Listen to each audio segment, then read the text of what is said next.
భాగంగానే హరీష్ రావు చాలా ఘాటైనటువంటి పదజాలాన్ని ఉపయోగించారు. అసలు టీడీపీకి ఏమైనా కొత్త ఆలోచనలు వచ్చే అవకాశం ఉందంటారా దీనివల్ల మధు? ఎందుకంటే టీడీపీ తెలంగాణలో తిరిగి యాక్టివ్ అవ్వాలన్న ఆలోచన ఎప్పుడూ ఉంది, చంద్రబాబుకి ఆ ఆలోచన ఎప్పుడూ ఉంది.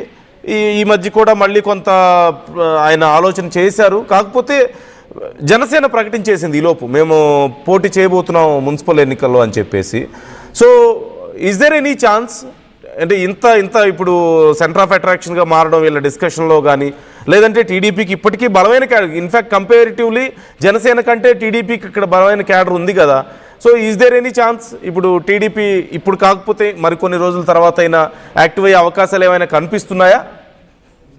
అంటే వాస్తవానికి టీడీపీకి ఉమ్మడి ఆంధ్రప్రదేశ్ ఉన్నప్పటి నుంచి గ్రామాల నుంచి మండల, నియోజకవర్గ, తర్వాత జిల్లా, రాష్ట్ర స్థాయి వరకు కమిటీలు ఉన్నాయి, కార్యకర్తలు ఉన్నారు, జెండా దిమ్మెలు ఉన్నాయి. ఇక్కడ జెండా ఎగరేసేవారు, ప్రతి దగ్గర ప్రోగ్రాం జరిగేది. కానీ 2014 తర్వాత ఓటుకు నోటు కేసు తర్వాత పరిస్థితి మారిపోయింది. తర్వాత చంద్రబాబు అక్కడ అధికారంలోకి వచ్చారన్న ముఖ్యమంత్రి, ఇక్కడ కేసీఆర్ ముఖ్యమంత్రి, ఇక్కడ ప్రభుత్వాన్ని కూల్చే కుట్ర చేయడంతో కేసీఆర్ ఆ నిర్ణయం తీసుకున్నటువంటి చర్చ జరిగింది. కాబట్టి అప్పటి నుంచి పరిస్థితి మారిపోయింది. అప్పుడు టీడీపీ ఎమ్మెల్యేలు కూడా గెలిచారు ఇక్కడ ఆల్రెడీ తెలంగాణలో కూడా, తెలంగాణ వచ్చిన తర్వాత కూడా. కానీ ఇప్పుడు పరిస్థితి వేరు.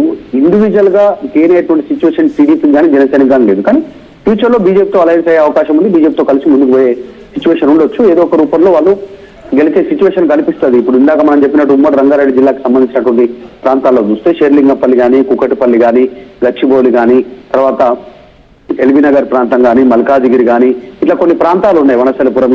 ఈ ప్రాంతాల్లో వారి ప్రభావం కాస్త ఉంటుంది. సెటిలర్స్ ఓట్లు ఉన్నాయి. ఖచ్చితంగా వాళ్ళ ఓట్లను గ్రాప్ చేసుకునేటువంటి దాంట్లో భాగంగా పొలిటికల్ సంబంధించినటువంటి ఒక వ్యూహంతో భాగంగా రేవంత్ రెడ్డి మాట్లాడి ఉంటారు. దాన్ని విమర్శిస్తూనే హరీష్ రావు ట్వీట్ చేశారు.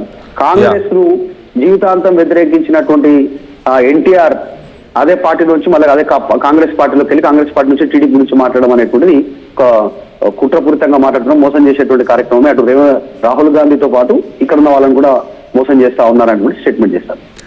Right. Thank you Madhu, thanks for the details. మొత్తం మీద ఒక ఇంట్రెస్టింగ్ డ్రామా ఇక్కడ మనకు కనపడుతుంది. టీడీపీ ఉన్నటువంటి ఆ ఎగ్జిస్టింగ్ క్యాడర్ని తన వైపు తిప్పుకునే ఆలోచన రేవంత్ రెడ్డికి ఉండుండొచ్చేమో, అందుకే ఇలాంటి కామెంట్స్ చేస్తున్నారు. టీడీపీకి లేదంటే చంద్రబాబుకి, ఎన్టీఆర్కి అనుకూలంగా ఇలాంటి కామెంట్స్ చేశారు. బీఆర్ఎస్ టీడీపీకి అన్యాయం చేసింది అన్నట్లుగా మాట్లాడారు అంటున్నారు. మరోవైపు టీడీపీ అనే అస్త్రం ఒక కాంగ్రెస్కి గతంలో బెడిసి కొట్టింది. రెండోసారి బీఆర్ఎస్ అధికారం చేపట్టడానికి అదొక అస్త్రంగా పనిచేసింది, మనం చూసాం. ఆ టైంలో టీడీపీ కాంగ్రెస్ ఇక్కడ కలవడం, ఆ నేపథ్యంలో ఏపీ పాలకులు లేదంటే ఏపీ పార్టీలు తెలంగాణలోకి అడుగు పెడుతున్నాయని చెప్పి కేసీఆర్ పెద్ద ఎత్తున ప్రచారం చేయడం, అది కలిసి రావడం, రెండోసారి కేసీఆర్ అధికారంలోకి రావడం మనం చూసాం. సో ఇప్పుడు మరొకసారి ఈ ఈక్వేషన్ ఏమైనా తెర మీదకి వస్తుందా? ఎందుకు ఇప్పుడు టీడీపీ అనేది ఒక డిస్కషన్ పాయింట్ అసలు ఎందుకు అయింది? ఎన్టీఆర్ వర్ధంతి సందర్భంగా రేవంత్ అనుకోకుండా చేసిన వ్యాఖ్యలుగా వీటిని చూడాలా? టీడీపీ క్యాడర్ని తన వైపు తిప్పుకునే ప్రయత్నంగా మనం చూడాలా? ఎలా చూడాలి? దీనివల్ల రేవంత్కి లాభమా నష్టమా? గతంలో నష్టం జరిగింది కదా కాంగ్రెస్కి. ఇప్పుడు రేవంత్ ఈ వ్యాఖ్యలు చేయడం వల్ల ఇది ప్లస్ అవుతుందా మైనస్ అవుతుందా అనే ప్రశ్న ఖచ్చితంగా ఇక్కడ ఉత్పన్నం అవుతుంది. మరోవైపు ఖచ్చితంగా చంద్రబాబుకి ఇది ఒక అవకాశంగా మనం చూడొచ్చు. అంటే ఇలాంటి ఒక డిస్కషన్ రావడం, టీడీపీ చర్చ తెలంగాణ రాజకీయాల్లోకి రావడం అనేది చంద్రబాబుకి మళ్ళీ కొంత ఉత్సాహాన్ని ఇచ్చే అవకాశం కనిపిస్తుంది ఖచ్చితంగా. ఎందుకంటే పెద్దగా కంపారిటివ్లీ టీడీపీతో పోల్చుకుంటే అంత బలమైనటువంటి క్యాడర్ జనసేనకు లేదు. ఖచ్చితంగా పవన్ కళ్యాణ్కి అభిమానులు ఉన్నారు, జనసేనకి కొంత క్యాడర్ ఉన్నప్పటికీ కన్స్ట్రక్టివ్ క్యాడర్ అయితే ఇక్కడ లేదు. పూర్తి స్థాయిలో ఆ నిర్మాణం లేదు పార్టీకి. వాళ్లే ఇప్పుడు మన సర్పంచ్ ఎన్నికల్లో మద్దతు ఇచ్చిన వాళ్ళు కొంతమంది గెలవడం కానీ, రేపు మున్సిపల్ ఎన్నికల్లో పోటీ చేస్తామని కానీ చెప్తున్నారు. మరోవైపు కొంత టీడీపీకి బలమైన క్యాడర్ ఉంది, కానీ పార్టీ ఇక్కడ యాక్టివ్గా లేదు, నాయకులు ఎవరు లేకపోవడంతో కొంత స్తబ్దుగా ఉంది. ఇప్పుడు ఏపీలో చంద్రబాబుకి మరొకసారి అవకాశం దొరికిందా?